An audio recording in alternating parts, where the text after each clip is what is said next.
Hello and welcome to Tar Heel Teachers at Home. I'm Marlow Artist. I'm the moderator of the program. Tar Heel Teachers at Home is an interview series focused on engaging North Carolinians in conversations around education.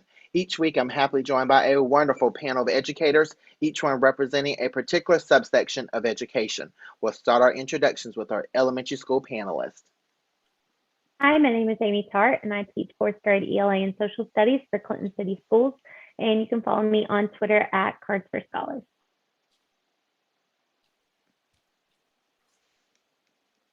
Amber, you're muted. There we go. Hi, I'm Amber Holland. I'm the instructional coach at Grace Creek Middle School in Cumberland County. This is my 17th year in education, and you can follow me on by my Twitter handle at Amber Holland. Awesome. Glad to have you as a special guest co-host. Thank you so much for joining us. Thank you for having me. Hello, my name is Mika Twietmeyer. I teach biology at Riverside High School in Durham. I'm in my 14th year of education, and you can follow me on Twitter at Micah J. Hunter. Micah, we're glad to have you back as a special guest co-host. Good evening. My name is Helen Atkins. I am the Director of English Learner, Dual Language, and World Language Programming in Chapel Hill, Hill-Carrboro City Schools. And my Twitter handle is HJA1122. Awesome. Helen, thank you so much for joining us. We're glad to have you on board. For this special episode of Tar Heel Teachers at Home, we are chatting with North Carolina Representative Rachel Hunt, who represents District 103 in the House. She is here to discuss a variety of educational topics as we continue to unpack the budget, Leandro, and more. She recently announced that she is running for the North Carolina Senate. Please welcome Representative Hunt to Tar Heel Teachers at Home. Representative Hunt, we're so glad to have you here. Thank you so much for joining us. So as you reflect on this long session, what are some of the educational wins from your perspective, and what are some areas where we still need to do more work? Thank you so much for having me. I am so happy to speak with a group of teachers. You know, my sister is a school social worker and her husband is a PE elementary school teacher. And my mother, of course, was a school teacher as well. So this is all in the family. So the long session, which is, of course, not actually over. We go back in January, unfortunately. Some of the wins, I would say, is that the budget, while it is far from perfect, especially for veteran teachers, I have heard from so many of my veterans, which includes my sister, that have taught for 25 years and over, that are not getting any more than that are getting like the 2.5% per year, like y'all know. But it is a win to have some kind of raise and have a budget passed. So many of us who did not see in the budget all the things we wanted, especially as far as Leandro goes, did see some and did see more than we saw in the individual budget proposals from the House and the Senate. So we are happy that everybody's getting a raise. We are especially happy that non-certified folks are getting immediately $13 an hour, and then it will go to $15 an hour. That we hope will help us keep our non-certified staff and get more folks, because we know there is a huge shortage. So, you know, there are some wins in that way. But we know there's a long way to go. We know that so many of the proposals that we voted down and that the governor vetoed have been put into the budget. So, you know, we just have to deal with some of them. We hope that things, you know, go as well as they can for teachers, but we know we are losing teachers every single day. And, you know, not just public school teachers, but as far as community college teachers and university professors, we heard from them that if they did not get a 5% raise, it was just going to be a floodgate of losing folks. So we've tried as hard as we can, as the non-majority party, which I hope everybody understands what that means, who controls the real budget. Thank goodness we have a governor who is in our party to help us with some leverage. But we do feel like we moved the needle some. but there is a long way to go. So. Mhm. So such a long way to go, and there was some movement with the teacher supplement assistance allotment. Now, Mecklenburg County was not included. Tell us your thoughts about that supplement assistance for most counties across the state. So we understand that there are many low wealth counties across the state. My parents live in Wilton County. That is one of the low wealth rural counties in the state. Those counties do not have the tax base to supplement their teachers. But it's also difficult if you're in one of the wealthier counties like I am in Mecklenburg to feel like we always have to take up the slack and pay our teachers a supplement. Because what if one day we aren't able to do that? And a precedent has been set that wealthier counties and larger counties are responsible for the supplements. So that, you know, we don't think the legislature is going to go back and say, we'll pay the supplement for 100% of the counties, which is actually the job of the legislature to pay all of the, you know, the salaries of the teachers. We shouldn't have to supplement by county. So, you know, there are pros and cons. I do understand why they did it, but it is not the best precedent to set. Thank you for that. What questions do we have for Representative Hunt?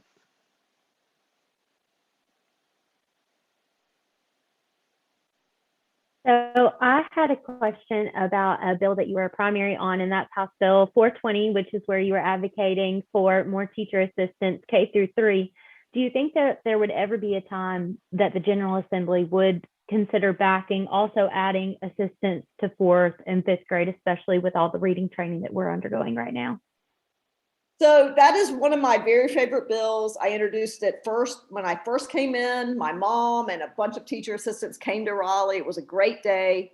I learned then that I was only introducing that bill with Democratic supporters as co-sponsors, which is something you're not able to get anything moving that way. But, you know, the more we try to do things that don't work with teaching reading, and we have tried many, many things, as you all know, and it's changing again with the science of reading. Maybe that will work. I do not know.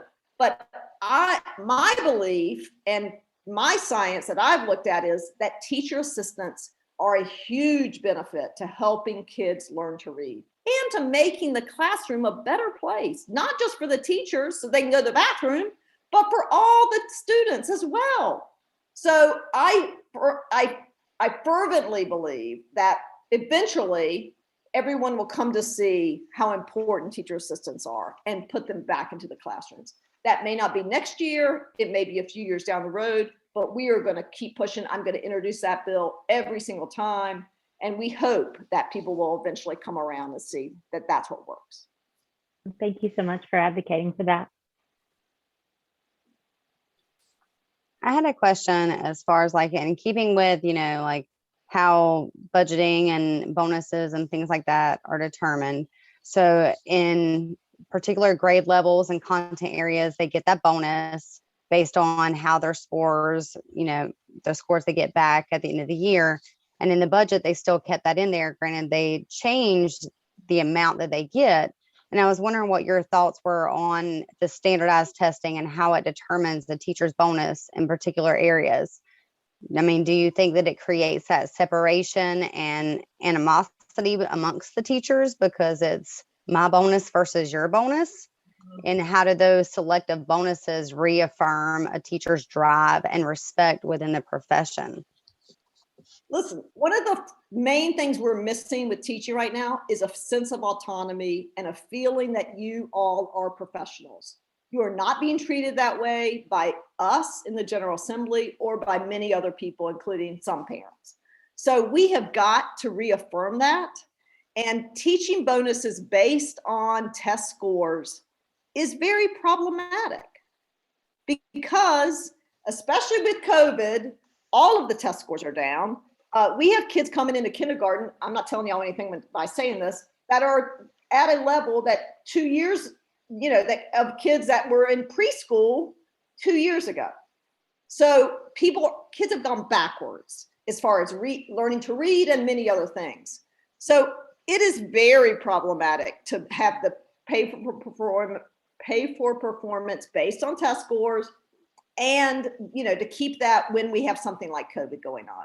So I think that needs to be looked at again. We need to look at the data surrounding that, which I think shows that it is not a positive thing in the school, society. It does present a problem with teachers not feeling united and not feeling autonomous.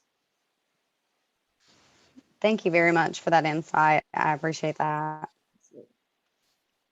I wanted to ask a little bit more like higher level question about how it works when you and your colleagues interact and develop strategies and plans, and how it goes working with individuals that on the outside people know you might disagree with, right? Because we're very divided right now in this state, in the country. And one thing I think about teaching my students a lot is how to work with those that don't agree with everything we agree. There's usually something that we do agree on. So I just wanted to get a sense of what it's like to go into some of these committee meetings, kind of, prepared to argue, but knowing that you have to come out with some sort of end result at the end.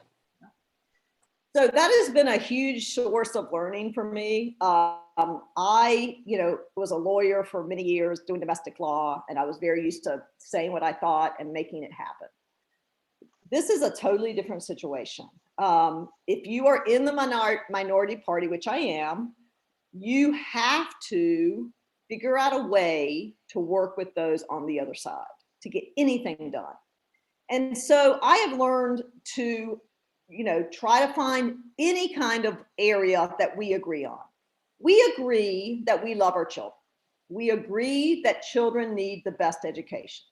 That might be the end of what we agree on, because I have found that many of my colleagues on the other side really do believe in vouchers and giving money to schools that are not using certified teachers, are schools with 5 or 10 kids in the class. And they believe that that's where the best bang for the buck is, and not in public schools. And I was really surprised to learn that. I've got to tell you, that was a tough committee meeting for me. And they firmly believe that. They weren't kidding. So then I decided, well, what can I do to come to some kind of consensus about vouchers? Because that's been a tough one for me. And I decided that if we could have some kind of accountability of those schools and what those kids are learning, because my other job is college counseling, and we need to make sure there is some kind of scientific learning going on so they can get into college. That would help me learn to, go along, because vouchers aren't going anywhere, folks, no matter what we want, with that. So that's an example of one of the hardest things I have learned. It's very, very difficult. And sometimes, education committee meetings are just people arguing and there's no agreement. They're just, loud voices, people talking over each other is just very, very unpleasant.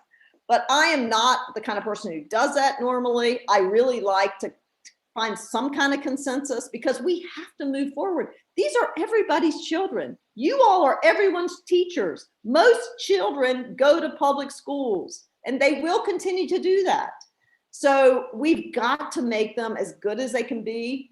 And that's the only way to move our economy forward. And that's the drumbeat I keep saying. If we want to move the economy forward, we've got to educate kids the best way we can. We've got to have early childhood. We've got to have the best public schools. We've got to have things like apprenticeships and good community colleges and a great university system.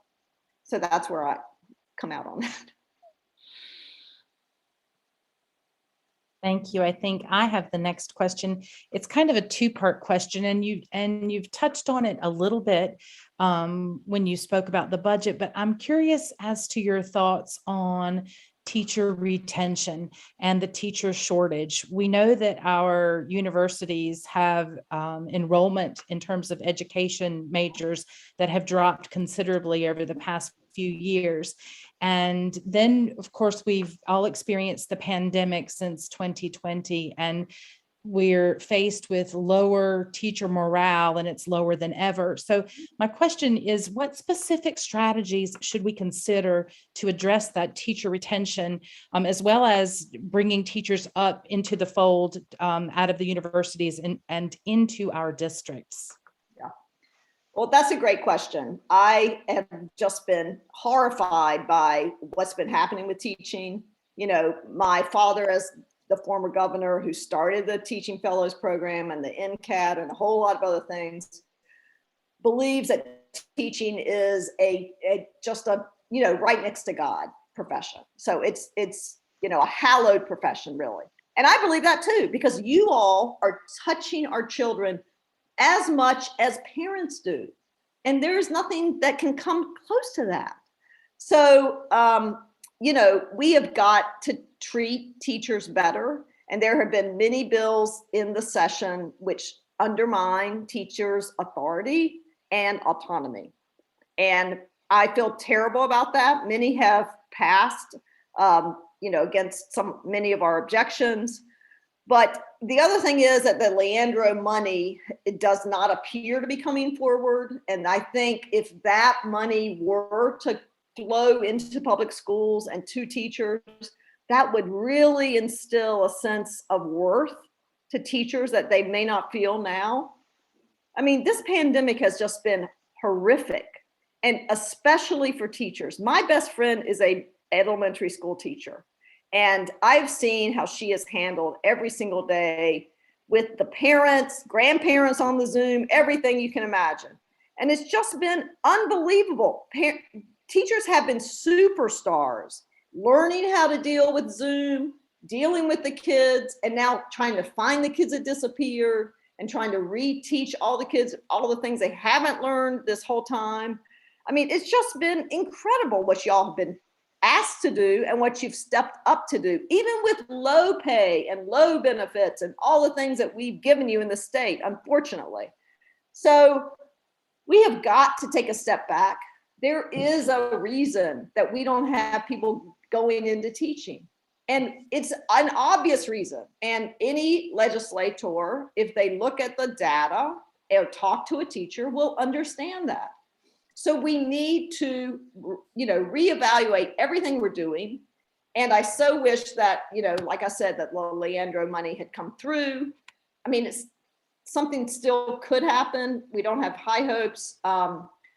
Some of it did come into the final budget, happily. But you all need a variety of supports. And we need people that are going into teaching to understand you're going to have a mentor, you're going to have your loans forgiven, a variety of things, which I really think would help more people go into teaching.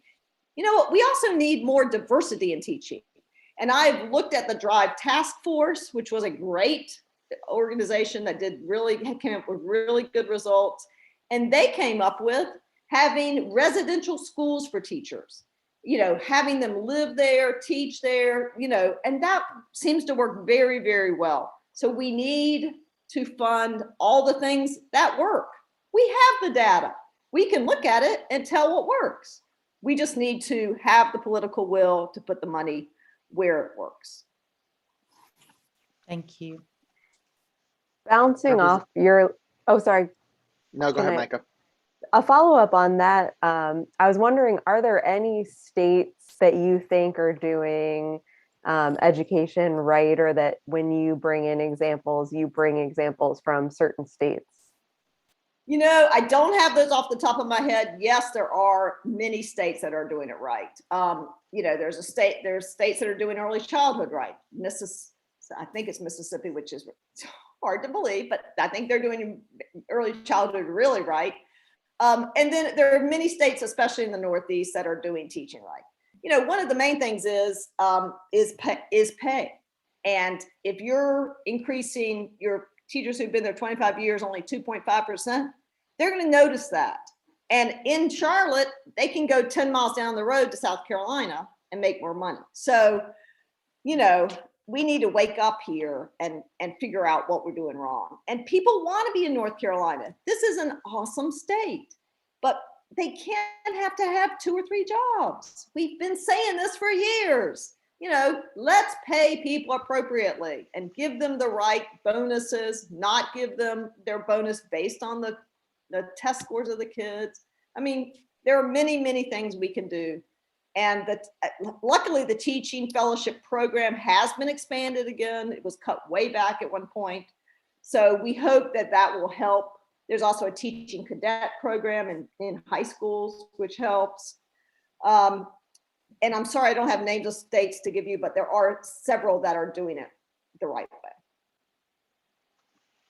So Representative Hunt, last week I was speaking to Eugenia Floyd, who is our current Teacher of the Year for our state, and she has a master's degree from Elon University, but she's not compensated for her master's.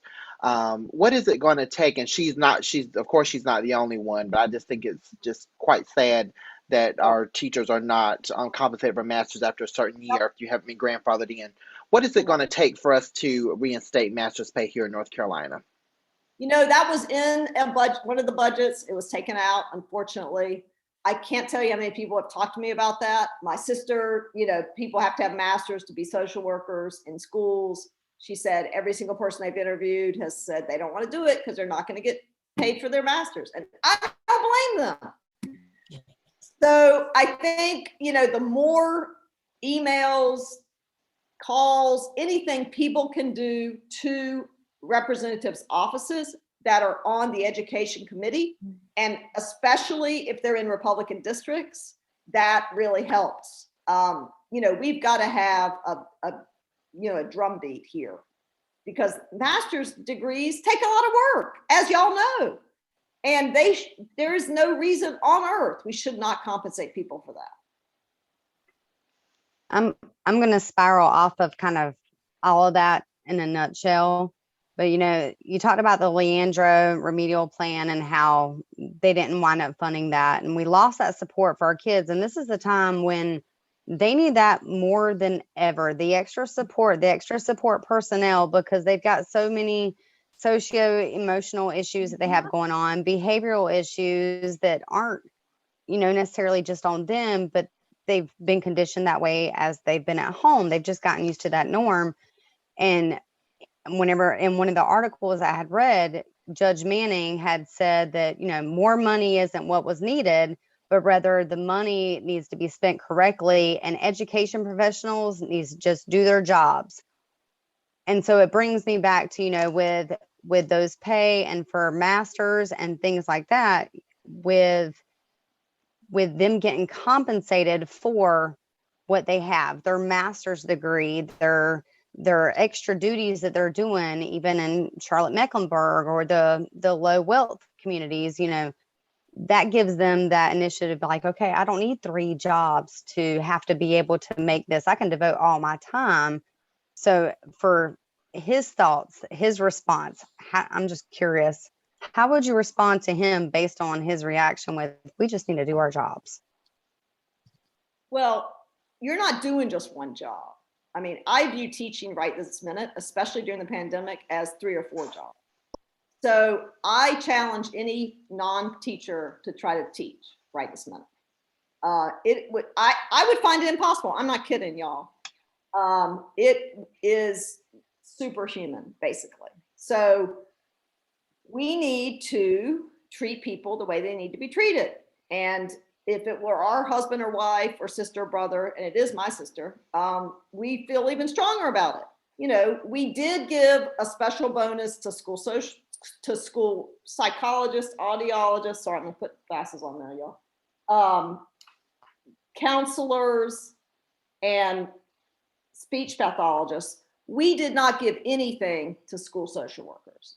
And let me tell you, anything extra. the work they're doing right now is unbelievable. I heard about it at Thanksgiving. I'll hear about it again at Christmas. It is horrifying what those people have to go through. So, we just need to understand what it's like. And, if we talk to teachers, then we realize it. And then we say, oh my gosh, I had no idea. Well, we should have an idea. I mean, a lot of us in the legislature don't have children in school anymore.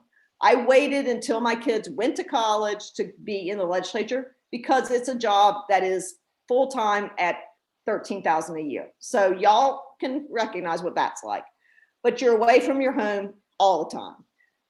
So I couldn't do that. I couldn't stand to be away from my children. So now that I am there and I'm with other people my age and older, it is harder for folks to realize exactly what teaching is like because their kids are not there anymore.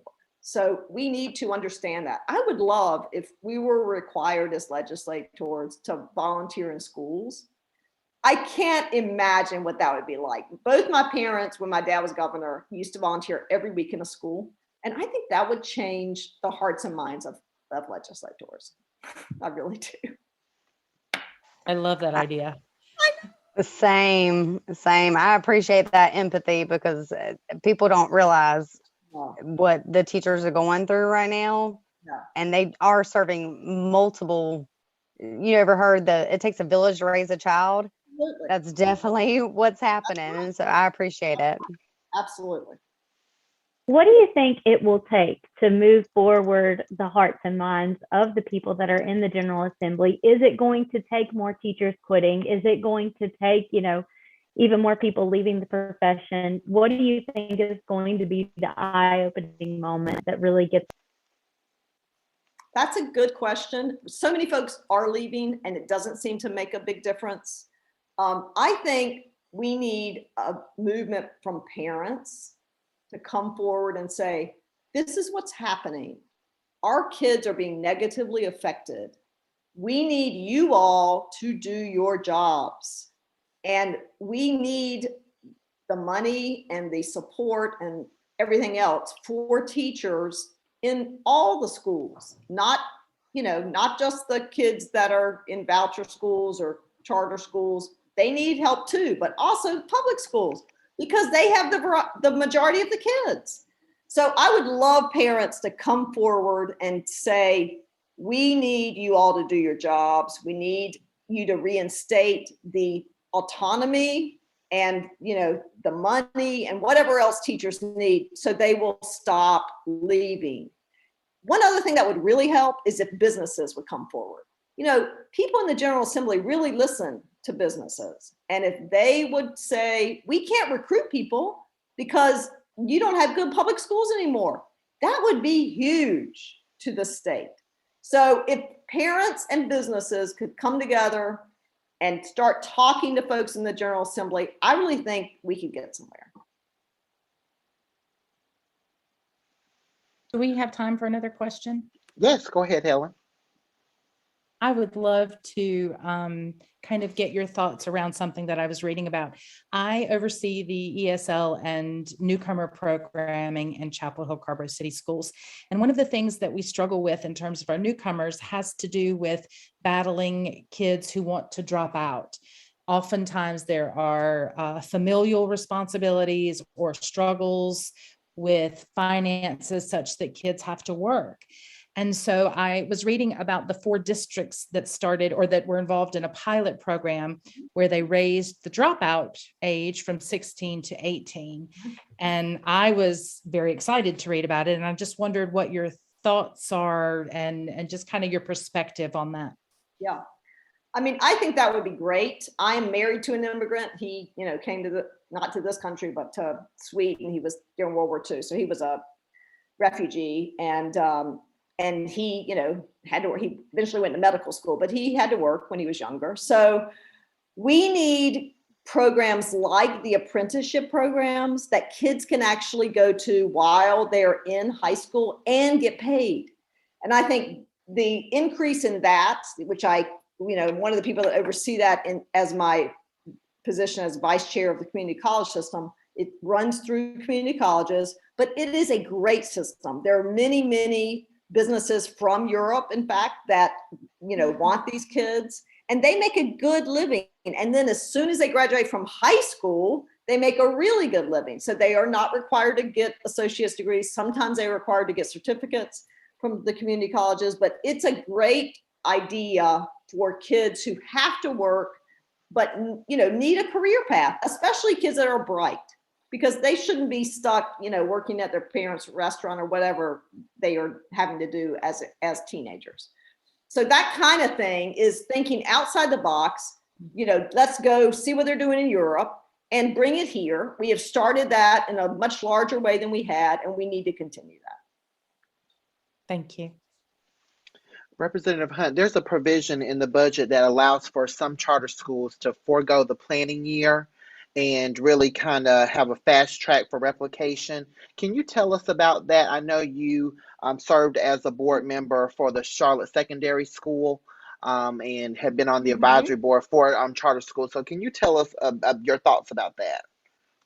I am trying to find that in my huge budget situation here. So I think it allows schools that have a good, financing and have decent test scores to do a fast track to be able to keep going and not have to come back to get their, to re-certify themselves.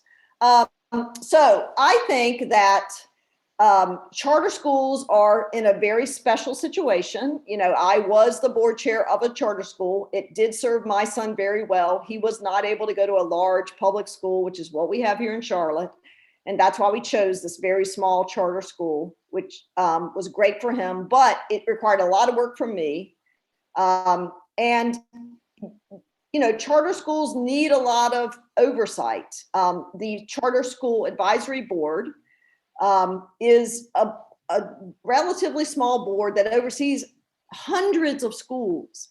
And it's almost impossible to know what's going on in all these schools. And, charter school boards are not required to have anyone who's an auditor on them, anyone who's, who's a lawyer. I mean, it can be a variety of folks. And so, it's important that we keep a close eye on what's going on in charter schools. And so that provision was one that I have very mixed feelings about. We'll see how it goes. It was completely supported by folks in the majority party. I am a friend of charters, but there has to be some regulation of them. And we'll see if that results in, a proliferation of for-profit charters, which is not what I believe in. My charter was a nonprofit. And, there are many schools that are run by organizations that have many, many schools all over the country. And that is a different animal than a charter that is, a standalone charter that's trying to do the things charters were set up for, which is a non-traditional learning situation for certain kids. So we'll keep a close eye on that. I don't know how that's going to go, and I'm going to be very interested to see if that results in negative things or not. Any other questions for Representative Hunt? I wanted to ask about the infrastructure money and bond. I know there's been talk in the past about specific funds for school buildings, and many of us, even in districts that are considered high wealth, like Durham, we have some very old buildings. Just this week before and after Thanksgiving, one of our flagship schools, Durham School of the Arts, was closed because they didn't have electricity, which is really not acceptable by any means. So I'm just wondering if you have heard anything about getting more money for infrastructure. I know Durham alone, I think it's billions of dollars we need to get our buildings up to where they should be, with also our, like you said, our growing enrollment just today we, hear of new industries coming to North Carolina, and those are going to bring, those jobs will bring people with children, and they'll need places to send their children to school. Mm-hmm. So there is part of the budget, I'm sorry, I'm trying to find it, which does give some money for capital structures in public schools and universities. And I can't find how much that is, I'm sorry. But we did include that in the budget. So I will find that for you and get that number to you, because that was something that was brought up to us multiple times, both with public schools and with the universities and community colleges, because there's just a plethora of schools that are older and that need a lot of work. So we did make sure, and that is somewhere in the budget, and I'm sorry that I don't have my hands on it, but I will definitely get that to you, because we did include that, which is incredibly important. I do have here, Representative, that we have $528 million that's going to come from the North Carolina Lottery and $80 million for the Repair and Renovations Fund. Okay, thank you. Can I ask a follow-up question to that?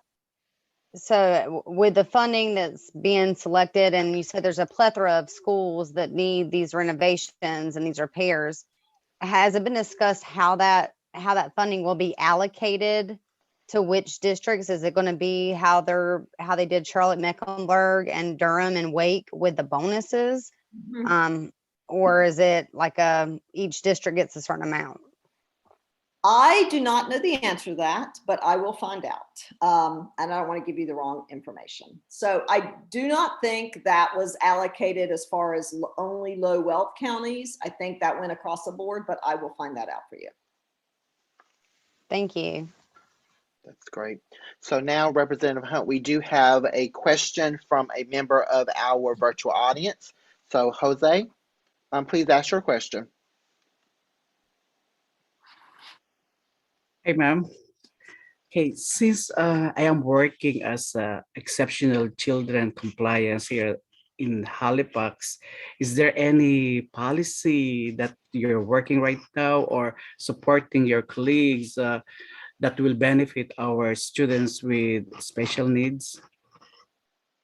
So in the budget, we did increase the number of folks who got funding that are special needs kids. I don't know what the exact number was, but we know that, we have a waiting list of around 10,000 people that are trying to get services, that need services. We did, I think, provide enough funding for 5,000 of those people to get services. But we know that there is still a huge number, and you are doing great work. Thank you for doing that. But the number of kids with disabilities is huge, and we think it might even be higher now, because we feel like the number of kids who have some mental health issues because of the pandemic has soared. It certainly has in colleges, and we suspect it has also in public schools, and all secondaries and primary schools. So we definitely need more services, more money for that, which is also, of course, another thing that was provided in the Leandro decision. So we're just going to see how that goes. But yes, there was more funding in the budget, but of course, not as much as you need. Thank you, ma'am. Great question, Jose. So Representative Hunt, for our last question, unless the panel has any other questions, can you tell us why you have made the decision to run for the North Carolina Senate? Yes, I'm happy to. So the North Carolina Senate represents about 3 House districts. So senators have much more of an influence than House members do. One of the bills I was most proud of this term was the Student Borrowers Bill of Rights, which would have provided parameters for lenders that are, lending our students money, and make sure that they tell the truth, that they don't change the terms, that they allow their students to pay on an income-based model. And none of that we have now. So it went through 2 committees. and did not go through all of them for the House. I will reintroduce that in the Senate. We have thousands, maybe millions of folks in North Carolina whose lives are completely changed because of their student loan debt. And we need to fix that. We need to make sure there is fairness in how they repay those. And so I will work very hard for that, but I will also work hard for every single teacher out there. I believe in what you're doing. You are doing God's work. Please keep it up. I so wish we could have given you more in this budget. But just know there are people behind you. And one day we won't be the minority party. We'll be the majority party, and we will make really, really good things happen for you. So hold on. And especially if the maps get changed, which is, we're waiting on. So I'm thrilled to be running for the Senate. I want to serve the people of North Carolina. I want to serve more of my constituents, and I want to make your lives better. Great. Thank you so much, Representative Hunt, for joining us for this conversation. We really appreciate it. And you have a welcome invitation to come back on our program and continue the conversation. So thank you so much for joining us. Thank you so much. My pleasure. Awesome. We would also like to thank our audience so very much for watching our program. We hope that you will engage us on our social media platforms. Please like our Facebook page. Please follow us on Twitter. Our handle is @TarHillTeachers. Please subscribe to our YouTube channel. Visit our website, tarhillteachers.com, and use our hashtag #TarHillTeachers so we can find all of your great comments. We'd like to thank our wonderful group of co-hosts for joining us for this conversation, Amy Tart and Amber Holland, Mika Twietmeyer, and Lord have mercy, let me start over. We would like to thank our wonderful group of co-hosts for joining us for this conversation, Amy Tart, Amber Holland, Mika Twietmeyer, and Helen Atkins. And we would like to thank our virtual audience so much for joining us, and our special guest, Representative Rachel Hunt. We look forward to seeing you next time on Tar Heel Teachers at Home.